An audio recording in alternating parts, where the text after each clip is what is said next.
그날 아침 요제프 K는 평범한 하루를 시작할 생각이었습니다. 하지만 문이 열렸고 낯선 두 남자가 그의 이름을 불렀습니다.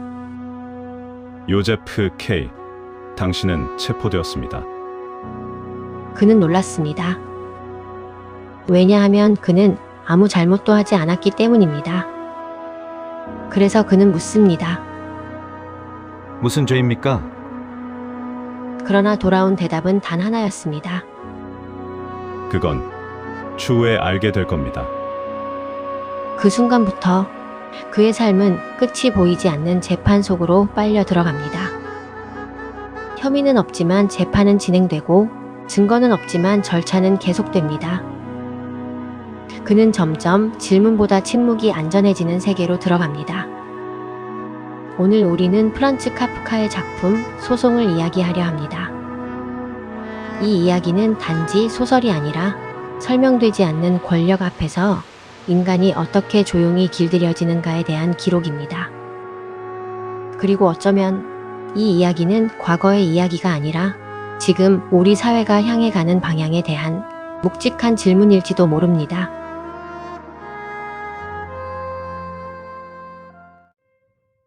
아무 일도 일어나지 않을 것 같은 평범한 아침이었습니다. 요제프 K는 전날과 같은 시간, 같은 방식으로 침대에서 일어났고 같은 속도로 양말을 신었습니다. 그의 일상은 정확했고 질서 있었고 문제가 없었습니다. 그런데 노크 소리가 났습니다. 문이 열리고 낯선 두 남자가 들어왔습니다. 그들은 예의를 갖춘 듯 보였지만 어딘가 모르게 권위적으로 느껴졌습니다. 요제프 K, 당신은 체포되었습니다. 요제프는 당연히 웃었습니다. 이건 장난일 거라고 혹은 착오일 거라고 생각했습니다. 그러나 그들이 보여준 태도는 장난이 아니었습니다. 그래서 그는 물었습니다. 무슨 죄입니까? 하지만 남자들은 말합니다. 그건 지금 알 필요 없습니다. 과정은 이미 시작됐습니다. 그 순간 요제프의 평범했던 삶은 완전히 달라지기 시작했습니다. 일상과 법정은 뒤섞이고 그의 시간과 정체성은 점점 재판이라는 구조 속으로 빨려 들어갑니다. 체포되었지만 감옥에 가지는 않았습니다. 수갑도 없었고 옥살이도 없었습니다. 그저 그 사실만이 설명도 없이 그의 삶 속에 남았습니다. 다음날 아침 요제프는 평소처럼 면도를 했고 넥타이를 골랐습니다. 거울 속 얼굴은 전날과 똑같았지만 그 얼굴 뒤에 떠있는 불길한 기척은 분명 달라져 있었습니다. 출근길 전차 안에서 그는 문득 주변 사람들을 바라봤습니다. 서류 가방을 들고 신문을 읽는 남자, 창밖을 멍하니 바라보는 학생, 아이의 손을 잡고 내리는 어머니, 그들은 모두 평범했고 아무 문제도 없어 보였습니다. 그런데 요제프는 이상한 생각을 했습니다. 저 사람들도 혹시 재판을 받고 있는 걸까? 나만? 아니면 모두 알고 있는데 나만 모르는 걸까? 그 생각은 전차의 진동처럼 그의 머릿속에 계속 울렸습니다. 직장에 도착했을 때에도 모든 것은 그대로였습니다. 책상, 잉크 냄새, 서류 더미, 동료의 인사. 상사도 어제처럼 같은 표정으로 그를 불렀습니다. 하지만 요제프는 알았습니다. 아무도 말하지 않았지만 그들의 시선에는 말하지 않는 무언가가 있었습니다. 그가 체포되었다는 사실을 모두가 알고 있는 것만 같은 설명할 수 없는 불편함. 그날 이후 요제프의 삶에는 눈에 보이지 않지만 지울 수 없는 재판이라는 그림자가 달라붙었습니다. 며칠 뒤 요제프에게 한 장의 통보가 도착했습니다. 아무 설명도 문장도 없이 날짜와 시간 단 한 구절만 적힌 종이. 발신인은 없었습니다. 직인도 서명도 법원의 이름조차 없었습니다. 하지만 이상하게도 요제프는 그것이 거부할 수 없는 명령이라는 사실을 본능적으로 알고 있었습니다. 심리가 열린다는 곳은 지도를 아무리 뒤져도 나오지 않는 이상한 주소였습니다. 집과 집 사이에 끼어 있는 낡은 건물, 창문은 깨졌고 먼지와 곰팡이 냄새가 코를 찔렀습니다. 그곳이 정말 재판이 열리는 장소일 리 없다고 생각하면서도 요제프는 계단을 올라갔습니다. 계단은 똑바르지 않았습니다. 휘어 있었고 삐걱거렸고 올라갈수록 공간은 좁아졌습니다. 그의 숨도 함께 더 가빠져 갔습니다. 마지막 계단을 넘자 그곳엔 사람들이 있었습니다. 복도엔 수많은 남자와 여자들이 줄지어 서 있었고 그들의 표정에는 희망도 분노도 아닌 그저 오래 기다린 사람의 피로와 체념이 담겨 있었습니다. 누군가는 중얼거렸습니다. 또 새로운 재판인가? 그러나 아무도 그에게 시선을 주지 않았습니다. 재판장은 법과 정의가 서 있을 장소가 아니었습니다. 정면에는 판사석 같은 것이 있었지만 그것은 권위를 상징하기보다 마치 오래된 창고 구석에 놓인 낡은 물건처럼 아무 의미 없이 놓여있는 가구 같았습니다. 공간 곳곳에는 문서가 널려 있었고 공기에는 먼지가 떠다녔습니다. 누군가 기침을 하면 그 소리가 긴 복도를 울려 퍼졌습니다. 요제프는 그곳에서 질서 대신 혼란을, 법 대신 침묵을, 정의 대신 무기력을 느꼈습니다. 판사는 요제프를 보자마자 그를 유죄라고 확신하는 사람처럼 말했습니다. 시간을 지키지 않는 건 당신 사건을 더 무겁게 만드는 요소입니다. 요제프는 황당했습니다. 그는 정시에 도착했습니다. 그 사실조차 설명할 필요가 없어 보였습니다. 왜냐하면 이미 그는 유죄가 확정되어 있었기 때문입니다. 요제프는 억울함에 목소리를 높였습니다. 그는 차분하고 논리적으로 반박했고 증거를 요구했고 자신에게 적용되는 법이 무엇인지 질문했습니다. 그러나 그의 모든 말은 공기를 흔들 뿐 그 누구의 표정도 바꾸지 못했습니다. 판사는 서류와 벽, 천장, 그 어디에도 없는 규칙을 적용하며 말했습니다. 모든 것은 절차를 따르고 있습니다. 당신은 그 절차를 이해할 필요가 없습니다. 당신이 할 일은 따르는 것입니다.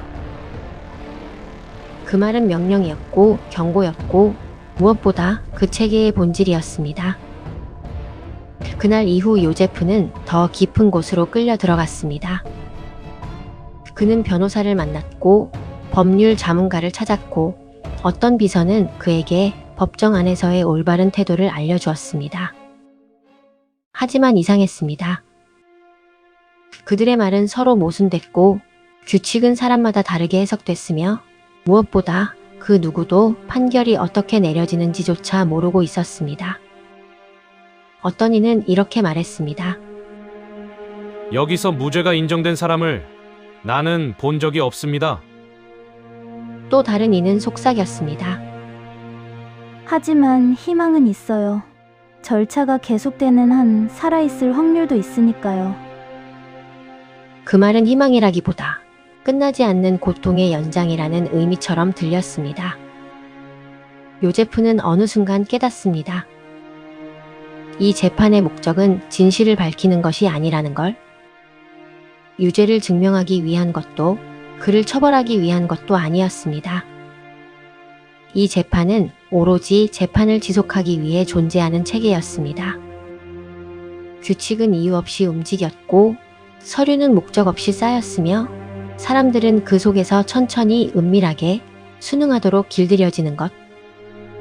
그것이 이 재판의 실체였습니다. 그러나 그때쯤이면 요제프는 이미 너무 깊숙이 들어와 있었습니다. 그 체계에 익숙해졌고 절차에 익숙해졌고 무의미한 질문과 설명되지 않는 규칙에조차 익숙해져 버렸습니다. 처음엔 부당함의 목소리를 높였던 그였지만 시간이 지날수록 그는 변했습니다. 그는 어느새 왜? 라는 질문을 하지 않았고 이게 옳은가라는 고민도 하지 않았습니다. 그저 해야 하는 일을 했습니다. 정해진 문서를 제출하고 정해진 질문에 대답하고 정해진 시간에 출석했습니다.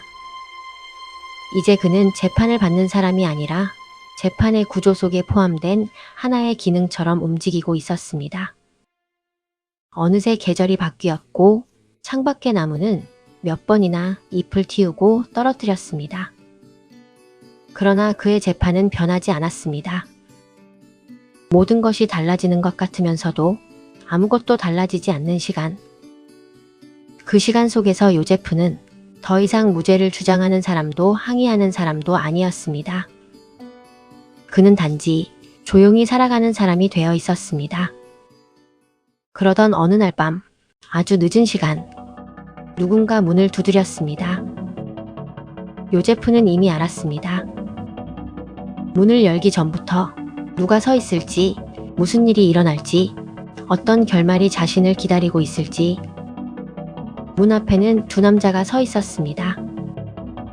그들의 표정은 처음 그를 찾아왔던 그날처럼 무표정했고 마치 오래전에 약속된 절차를 실행하는 사람들처럼 담담했습니다. 요제프는 저항하지 않았습니다. 도망갈 생각도 하지 않았습니다. 아니, 그런 생각이 가능하다는 사실조차 이미 잊은 지 오래였습니다. 그는 그들을 따라갔습니다. 도시의 불빛이 멀어지고 길은 점점 어두워졌습니다. 그들이 멈춰선 곳은 낡고 텅 빈 채석장이었습니다. 바람이 지나가며 먼지가 일었고 그 공간에선 인간의 숨소리조차 낯설어 보였습니다. 남자들은 말이 없었습니다. 그저 절차를 수행하는 사람들처럼 칼을 꺼냈습니다. 요제프는 그 순간 한 번도 던지지 못했던 질문을 마지막으로 떠올렸습니다. 나는 도대체 어떤 죄를 지은 것인가? 하지만 답은 돌아오지 않았습니다. 그 답은 애초부터 이 체계 안에 존재하지 않았습니다. 칼이 그의 몸을 찔렀을 때 요제프는 숨을 삼키듯 말했습니다. 개처럼? 그 한마디 속에는 분노, 수치, 체념, 그리고 늦게 찾아온 깨달음이 뒤섞여 있었습니다. 그리고 그날 밤 요제프 K의 삶은 소리 없이 끝났습니다. 그의 죄는 끝까지 설명되지 않았고 그 누구도 이유를 말해주지 않았습니다. 이 이야기에는 판결이 없습니다. 기록도 없고 정당한 과정도 없습니다. 정의도 사라지고 설명도 사라지고 마지막에는 질문조차 사라집니다. 그러나 어쩌면 그 침묵 속에서 카프카는 우리에게 가장 날카로운 질문을 던지고 있는지도 모릅니다. 당신은 지금 무엇을 기준으로 살고 있는가? 당신의 자유는 진짜인가? 그리고 무엇보다 당신은 언제부터 침묵하기 시작했는가? 카프카의 소송은 한 가지 명확한 메시지를 던집니다. 죄가 아니라 절차가 인간을 죄인으로 만든다는 것입니다. 그는 말합니다. 죄는 판결이 내려질 때가 아니라 당사자가 이해하지 못한 절차 속으로 들어가는 순간 성립한다. 즉, 이 세계에서 사람은 죄가 있어서 재판을 받는 것이 아니라 재판에 들어온 순간부터 이미 죄인이 됩니다. 요제프 K가 마주한 세계는 논리나 합리성이 통하지 않는, 설명되지 않는 권력 구조입니다. 결정권자는 보이지 않고 법은 언어가 아니라 통제이며 규칙은 존재하지만 그 목적은 어디에도 설명되지 않습니다. 그는 항의하려 했지만 항의하는 방법조차 명시되지 않았고 그래서 점점 체계의 언어에 적응하며 문의 대신 수능을 선택하게 됩니다. 그리고 어느 순간 그는 스스로에게 묻습니다. 혹시 나는 정말 죄가 있는 걸까? 이 질문은 체계가 완성되기 위해 필요한 마지막 단계, 바로 자기 검열입니다. 이 작품이 오늘의 우리와 닮아 있는 이유도 여기에 있습니다. 소송은 특정 제도나 정치를 비판하는 작품이 아니라 더 근본적인 질문을 던지는 작품입니다. 우리는 지금 무엇에 길들여지고 있을까요? 설명되지 않는 권력 앞에서 우리는 얼마나 침묵하고 있을까요? 100년 전 쓰인 이야기지만 우리는 여전히 비슷한 장면 속에 살고 있습니다. 책임은 사라지고 절차만 남는 행정, 설명 없이 지켜야 하는 규칙, 사실보다 분위기가 힘을 갖는 사회, 질문이 위험해지는 공기. 카프카가 그린 것은 재판이 아니라 시스템화된 수능입니다.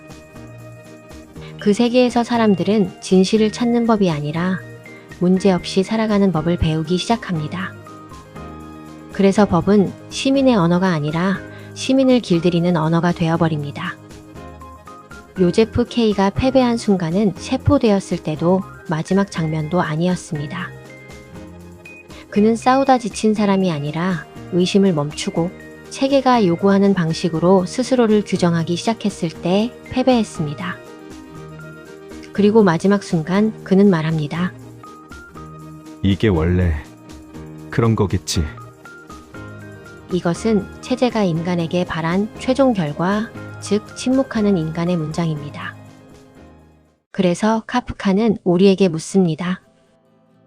당신은 지금 질문하는 시민인가? 아니면 설명되지 않는 체계에 적응한 대상인가? 법은 우리의 도구인가? 아니면 우리가 그 법의 대상인가? 우리는 자유를 지키는가? 아니면 자유를 관리받는가? 우리는 스스로 생각하고 있는가? 아니면 체계가 원하는 방식으로 반응하고 있는가? 카프카의 결말은 답을 주지 않습니다. 대신 질문을 남깁니다. 그리고 그 질문은 오늘 우리에게도 유효합니다. 민주주의는 동의에서 시작되지 않습니다. 민주주의는 질문에서 시작됩니다. 가장 위험한 사회는 폭력이 가득한 사회가 아니라 더 이상 누구도 질문하지 않는 사회입니다. 이 이야기가 당신 안에 잠든 질문을 다시 깨우길 바랍니다. 감사합니다. 다음 영상에서 다시 만나요.